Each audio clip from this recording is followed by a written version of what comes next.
আমরা যে অহিংস আন্দোলন করছি, আজকে বৃহস্পতিবার অর্ধ দিবস অফিস, তো আমরা 2টা পর্যন্ত কর্মসূচি পালন করব। অর্ধ দিবস, আমাদের অফিস অর্ধ দিবস, তাই আমরা 2টা পর্যন্ত কর্মসূচি পালন করব। আমরা কোনো এমন অপ্রীতিকর ঘটনা ঘটাবো না, যেই অপ্রীতিকর ঘটনা দিয়ে আমাদেরকে বিভিন্নভাবে প্রতিহত করতে পারে বা আমাদেরকে সরকারের কাছে খারাপভাবে উপস্থাপন করতে পারে, এমন কোনো কাজ করব না। আমরা এমন কোনো কাজ করিও নাই, করবো না।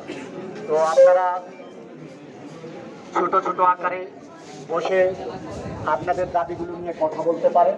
আপনারা ছোট ছোট আকারে বসে কথা বলেন, আমরা আছি, আমরাও বসে বসে আন্দোলন নিয়ে, পরবর্তী আন্দোলন নিয়ে পদক্ষেপ নিয়ে কথা বলি। পরবর্তীতে আমরা কি হবে সেই সিদ্ধান্ত জানিয়ে দেওয়া হবে। আজকে আমরা তাদের সিদ্ধান্ত বলে আমরা পরবর্তীতে জানিয়ে দেব। ধন্যবাদ সবাইকে, আপনারা ভালো থাকবেন।